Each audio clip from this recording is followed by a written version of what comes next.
आज के वीडियो में संघ मोलस्का पर आधारित टोटल एमसीक्यू लेकर के आए हैं। तो पूरी जानकारी के लिए मेरा पूरा वीडियो लास्ट तक देखिए और यदि अभी तक हमारे चैनल को सब्सक्राइब ना किया हो तो सब्सक्राइब जरूर कर लीजिए। चलिए शुरू करते हैं। पहला क्वेश्चन लेते हैं। सूक्ति, क्लैम्स तथा शंभु सभी सदस्य हैं। 4 ऑप्शन आपके सामने दिए गए हैं। ये सभी सदस्य किस वर्ग के अंतर्गत आते हैं? तो इसका आंसर सही होगा बी, बाइवेल्विया के अंतर्गत आते हैं। अगर यहाँ पर पैलिसिपोडा लिखा होता तो बाइवेल्विया को पैलिसिपोडा भी कहा जाता है और पैलिसिपोडा में यूनियो, माइटलस आदि जंतु भी आते हैं। आपको बता दें कि इन जंतुओं के शरीर 2 कवच से ढके होते हैं। इन जंतुओं के शरीर कैसे 2 कवच से ढके रहते हैं जो कैल्शियम कार्बोनेट का बना होता है। यानी जो 2 कवच से ढके होते हैं वो कवच किस चीज का बना होता है? तो कैल्शियम कार्बोनेट का बना होता है और दोनों कवच आपस में लिगामेंट के द्वारा जुड़े रहते हैं। और शरीर के ऊपर का कवच जो होता है प्राणी के कोमल हिस्सों की सुरक्षा करता है। यानी जो कवच है ये कोमल हिस्सों की सुरक्षा करने के लिए होता है। फिर नेक्स्ट क्वेश्चन है, घोंघे के गतिशील शुक्राणु कहलाते हैं। 4 ऑप्शन आपके सामने दिए गए हैं। कौन सा ऑप्शन इसमें सही होगा? तो ऑप्शन सही होगा इसमें से बी, घोंघे के गतिशील शुक्राणु यूपायरीन कहलाते हैं। यूपायरीन। आपको बता दें कि मैंने जब लेक्चर आपको दिया था, लेक्चर समझाया था, तो लेक्चर में बताया था कि घोंघे अथवा पाइला में 2 प्रकार के स्पर्म पाए जाते हैं, 2 प्रकार के शुक्राणु पाए जाते हैं। पहला यूपायरीन और दूसरा ओलिगोपायरीन। जो यूपायरीन था मैंने बताया था कि ये छोटे होते हैं, धागे जैसे होते हैं और ये पूंछ भी इसमें पाई जाती है और गतिशील होते हैं, मोटाइल होते हैं। जो यूपायरीन होते हैं ये गतिशील होते हैं और निषेचन योग्य होते हैं। जबकि जो ओलिगोपायरीन थे ये बड़े तंतुनुमा होते हैं और पुच्छ युक्त होते हैं। यानी पूंछ इसमें भी पाई जाती है और ये अगतिशील होते हैं, नॉन मोटाइल होते हैं, चल नहीं पाते हैं, दौड़ नहीं पाते हैं और निषेचन के योग्य नहीं होते हैं। फिर नेक्स्ट क्वेश्चन है, ओलिगोपायरीन शुक्राणु पाए जाते हैं। ओलिगोपायरीन शुक्राणु किसमें पाए जाते हैं? तो ऑप्शन सही होगा इसमें से बी, पाइला में ओलिगोपायरीन शुक्राणु पाए जाते हैं। नेक्स्ट क्वेश्चन है, पाइला में वायु श्वसन होता है। 4 ऑप्शन आपके सामने दिए गए हैं। सोचिए और जल्दी से बताइए। पाइला में वायु श्वसन होता है कहा गया है तो आंसर सही होगा इसमें से पहला, फुफ्फुसीय कोश में होता है, पल्मोनरी शैक में होता है। आपको बता दें जो पाइला है इसे एपिल स्नेल के नाम से भी जाना जाता है, एपिल स्नेल। और ये मोलस्का संघ का प्राणी है। इस पर फुल लेक्चर अगर आप देखना चाहते हैं पाइला पर, यूनियो पर, तो मेरे चैनल में अपलोडेड है, आप जाकर के देख सकते हैं। और यह जल और भूमि दोनों पर रहता है या दोनों पर रहने के लिए अनुकूलित होता है, इसीलिए इसे उभयचरी भी कहा जाता है। और यह जल में गिल्स के द्वारा श्वसन करता है, गिल्स के द्वारा, और भूमि पर होता है तो फुफ्फुसीय कोश के द्वारा श्वसन करता है या पल्मोनरी शैक के द्वारा श्वसन करता है। नेक्स्ट क्वेश्चन है, रेड्यूला है। Radula is a. 4 ऑप्शन आपके सामने दिए गए हैं। अगर आपने लेक्चर देखा तो तुरंत बता लेंगे कि रेड्यूला क्या है। तो रेड्यूला पाचन अंग होता है पाइला का, यानी ऑर्गन ऑफ डाइजेशन इन पाइला होता है। आपको बता दें कि जो रेड्यूला है ये मोलस्का संघ के बहुत से जंतुओं में, जैसे पाइला है आदि में पाचन तंत्र का एक महत्वपूर्ण अंग होता है। यह डाइजेस्टिव सिस्टम का एक इम्पॉर्टेंट ऑर्गन होता है जो कि भोजन को चबाने में सहायता करता है। नेक्स्ट क्वेश्चन है, मोलस्का में श्वसन वर्णक होता है। जल्दी से सोचिए और बताइए, मोलस्का में श्वसन वर्णक होता है। Respiratory pigment in Mollusca is. Answer इसमें सही होगा सी, हीमोसाइनिन होता है। मैंने लेक्चर में अच्छे से इसको समझाया था कि जो मोलस्का है और आर्थ्रोपोडा है, मोलस्का तथा आर्थ्रोपोडा संघ के कुछ जंतुओं में हीमोसाइनिन नामक श्वसन वर्णक पाया जाता है। या पिगमेंट कौन सा होता है? रेस्पिरेटरी पिगमेंट हीमोसाइनिन होता है जो इनके रुधिर प्लाज्मा में घुला रहता है, रुधिर प्लाज्मा में। और ये क्या करता है, रुधिर का रंग नीला कर देता है। हीमोसाइनिन के कारण खून का रंग नीला हो जाता है। और श्वसन वर्णक का कार्य श्वसन क्रिया के दौरान गैसीय परिवहन होता है, गैसों का परिवहन करना होता है, लाना ले जाना होता है। और हीमोसाइनिन O2 को शरीर के विभिन्न भागों तक पहुंचाता है। फिर नेक्स्ट क्वेश्चन पर आते हैं। आर्गन ऑफ बोजेनस है, देखिए लेक्चर में समझाया था आर्गन ऑफ बोजेनस क्या होते हैं। आर्गन ऑफ बोजेनस इज, आंसर इसमें सही होगा बी, मोलस्का में उत्सर्जी अंग होते हैं। आपको बता दें कि ये वृक्क की तरह से कार्य करते हैं, जैसे वृक्क किडनी कार्य करती हैं, बिल्कुल उसी तरह से आर्गन ऑफ बोजेनस कार्य करते हैं उत्सर्जन का। नेक्स्ट क्वेश्चन है, मोती उत्पन्न करने वाली भारतीय प्रजाति है, जल्दी से सोचिए और बताइए। तो मोती उत्पन्न करने वाली भारतीय प्रजाति कौन सी होगी। Pearl producing Indian species is, answer सही होगा इसमें से डी, पिंकटेडा बुल्गेरिस होती है। आपको बता दें कि उत्तम प्रकार का मोती पिंकटेडा की विभिन्न जातियों से प्राप्त होता है। जो पिंकटेडा है इसे इसकी विभिन्न जातियों से प्राप्त होता है और इन्हें सामान्यतः पर्ल ओएस्टर के नाम से जाना जाता है, पर्ल ओएस्टर। और ये संघ मोलस्का के जीव हैं, संघ मोलस्का के जीव। और पिंकटेडा बुल्गेरिस मोती उत्पन्न करने वाली भारतीय प्रजाति होती है, इंडियन स्पेसीज होती है, जिसे भारतीय पर्ल ओएस्टर के नाम से जाना जाता है। नेक्स्ट क्वेश्चन है, पिंकटेडा बुल्गेरिस है, देखिए उसी क्वेश्चन को घुमाकर पूछा गया है। तो पिंकटेडा बुल्गेरिस क्या होगा, ऑप्शन सही होगा इसमें से सी, मोती ऑयस्टर होता है। अगर पूछा जाए उत्तम प्रकार का मोती मिलता है किससे मिलता है, तो आप क्या बताएंगे, high quality of pearl is obtained from, तो बताएंगे पिंकटेडा से मिलता है। किसी भी तरह से प्रश्न घुमाकर पूछा जाए आप तुरंत आंसर बता लेंगे। फिर नेक्स्ट क्वेश्चन है, मोती की माता के नाम से किसे जाना जाता है। चार ऑप्शन दिए गए हैं और आपको बताना है mother of pearl is known as, मोती की माता। तो आंसर इसमें सही होगा सी, नेक्रे, नेक्रे को जाना जाता है।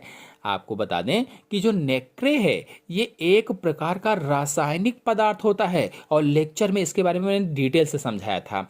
जो कुछ मोती उत्पन्न करने वाले मोलस्क जैसे पिंकटेडा बुल्गेरिस जो होता है ये अपनी मेंटल के द्वारा स्रावित करता है। पिंकटेडा बुल्गेरिस जो होता है इसके मेंटल के द्वारा स्रावित होता है और यही बाद में मोती के रूप में बदल जाता है। तो नेक्रे को ही मोती की माता के नाम से जाना जाता है। नेक्स्ट क्वेश्चन है, यूनियो का glochidium larva, the glochidium larva of Unio.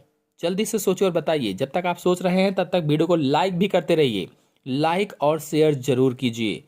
Answer इसमें सही होगा बी, मछली पर बाह्य परजीवी इज एक्टोपैरासाइट ऑन फिश। आपको बता दें कि जो यूनियो है, यूनियो अथवा सीपी है, इसका ग्लाचिडियम लार्वा स्वतंत्र रूप से ना तो तैर सकता है ना ही भोजन ग्रहण कर सकता है। इन्हें विकसित होने या जीवित रहने के लिए किसी ताजे जल में रहने वाली मछली की आवश्यकता होती है जिस पर ये बाह्य परजीवी के रूप में वास करते हैं या बाह्य परजीवी के रूप में रहते हैं या एक्टोपैरासाइट के रूप में रहते हैं और उसी से अपना पोषण प्राप्त करते हैं। ये कायांतरण के पश्चात या मेटामार्फोसिस के बाद में वयस्क में बदल जाते हैं, रूपांतरित हो जाते हैं। नेक्स्ट क्वेश्चन है, रेड्यूला के एक पंक्ति में कितने दांत होते हैं। How many teeth are found in a row of radula. Lecture में मैंने अच्छे से समझाया था रेड्यूला के बारे में। तो आंसर इसमें सही होगा, बताइए जल्दी से, बी वाला 7।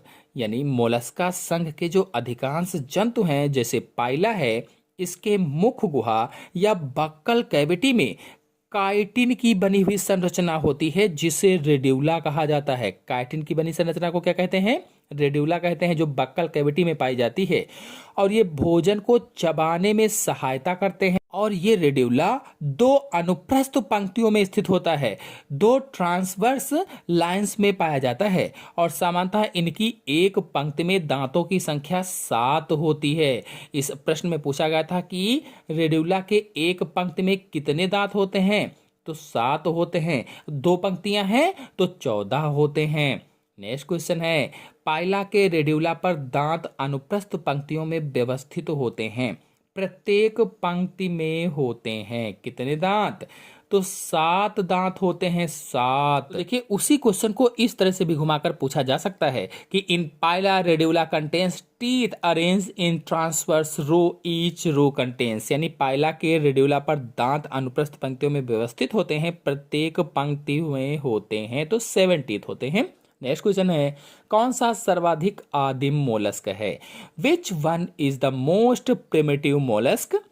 आंसर इसमें जल्दी से बताएं आप लोग, कौन सा सर्वाधिक आदिम मोलस्क है? तो नियोप्लाइना आदिम मोलस्क है। ये मैंने लेक्चर में समझाया था कि नियोप्लाइना एक जीवित जीवाश्म है, लिविंग फोसाइल है। यह एनिलिडा और मोलस्का के बीच की संयोजी कड़ी है, कनेक्टिंग लिंक्स है। मोस्ट इंपॉर्टेंट है ये पॉइंट, याद रखेंगे, क्योंकि इनमें दोनों समूहों के लक्षण पाए जाते हैं, इसीलिए इसे कनेक्टिंग लिंक कहा जाता है। किसके बीच की? एनिलिडा और मोलस्का के बीच की। और यह सबसे आदिम या प्राचीन या प्रिमिटिव मोलस्क है। इसके शरीर पर मेंटल और गुंबदनुमा कवच पाया जाता है। नेक्स्ट क्वेश्चन है, ऑक्टोपस संबंधित है किस वर्ग से? Octopus belongs on class. Answer इसमें जल्दी से बताइए कौन सा सही होगा? आंसर सही होगा इसमें से डी, सिफेलोपोडा वर्ग से संबंधित है ऑक्टोपस। और ऑक्टोपस मोलस्का संघ का प्राणी है।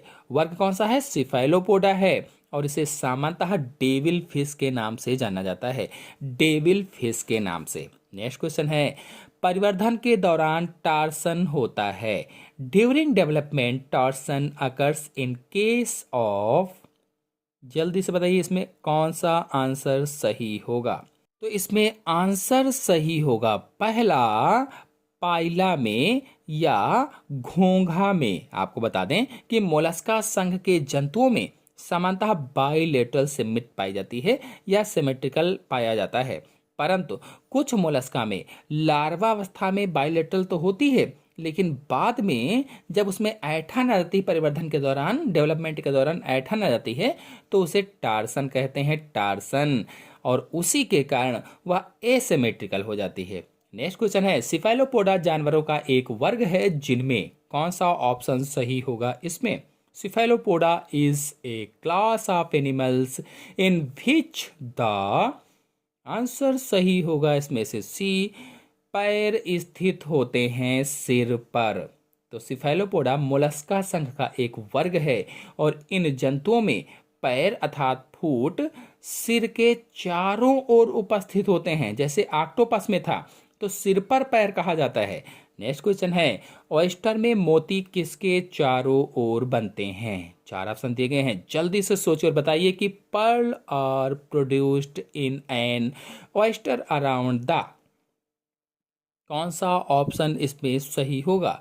ऑप्शन सही होगा इसमें से डी, किसी बाहरी वस्तु के चारों ओर जो ऑयस्टर की त्वचा में धंसती है।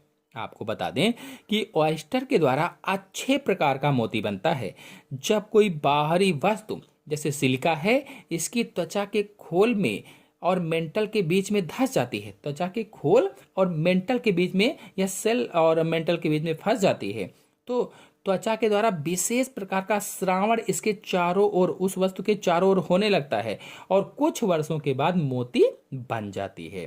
नेक्स्ट क्वेश्चन है, मोती श्रावण है, पर्ल इज सिक्रीशन ऑफ। जल्दी से सोचिए और बताइए आंसर इसमें कौन सा सही होगा? मोती श्रावण है किसका? तो आंसर इसमें सही होगा बी, मेंटल का। नेक्स्ट क्वेश्चन है, पाइला ग्लोबोसा के उपवर्ग को पहचानिए। Identify the subclass of Pila globosa. Answer इसमें सही होगा प्रोसोबैंकिया, प्रोसोबैंकिया। आपको बता दें कि पाइला ग्लोबोसा का वर्ग गैस्ट्रोपोडा है, गैस्ट्रोपोडा वर्ग में आता है पाइला ग्लोबोसा। और उपवर्ग क्या है? तो उपवर्ग प्रोसोब्रैंकिया है और यह मोलस्का संघ का प्राणी है। नेक्स्ट क्वेश्चन है, टेनिडियम एक श्वसन अंग है। Ctenidium is a respiratory organ of. Answer इसमें सही होगा पहला, पाइला ग्लोबोसा में श्वसन अंग टेनिडियम होते हैं। नेक्स्ट क्वेश्चन है, निम्न में से कौन सा जंतु बायोलुमिनिसेंट है? Which of these is a bioluminescent? तो आंसर इसमें सही होगा बी, कटल फिश। आपको बता दें कि ऐसे जंतु या जीव जो प्रकाश उत्पन्न करते हैं, प्रकाश पैदा करते हैं या प्रकाश उत्सर्जित करते हैं, उन्हें बायोलुमिनिसेंट कहा जाता है। और कटल फिश ऐसा ही जंतु है जो प्रकाश उत्पन्न करता है। नेक्स्ट क्वेश्चन है, मोलस्क पुनर्जनित कर सकते हैं? मोलस्क में रीजेनरेट। तो आंसर इसमें सही होगा eyes, foot, parts of head. यानी आईज भी सही है, फुट भी सही है, पार्ट्स ऑफ हेड भी सही है। इसका मतलब आंसर सही होगा D, all of the above. आपको बता दें कि पुनर्जनन मतलब रीजनरेशन एक ऐसी प्रक्रिया है जिसमें प्राणी चोट या बीमारी आदि के कारण जब क्षतिग्रस्त हो जाता है, उसका कोई अंग टूट जाता है तो वो पुनः बन जाता है, उस अंग का पुनः निर्माण हो जाता है, उसे ही रीजनरेशन या पुनर्जनन कहा जाता है। और सिफेलोपोडा मोलस्क विशेष रूप से ऑक्टोपस वल्गैरिस में पुनर्जनन की क्षमता पाई जाती है। जो ऑक्टोपस वल्गैरिस है इसमें पुनर्जनन की क्षमता होती है या रीजनरेशन की क्षमता होती है। और यह पुनर्जनन प्रक्रिया के द्वारा नेत्र, पैर, सिर सभी अंग को पुनर्जीवित कर सकता है। यानी आंखों को भी, पैरों को भी, सिर को भी और विभिन्न अंगों को भी ये फिर से जीवित कर सकता है, ये रीजनरेट कर सकता है। आशा है आप सभी लोगों को सभी क्वेश्चन अच्छी तरह से समझ में आ गए होंगे। तो आज के अंक में इतना ही। अगले अंक की जानकारी के लिए वीडियो को लाइक करें, शेयर करें और चैनल को सब्सक्राइब करें। Thank you.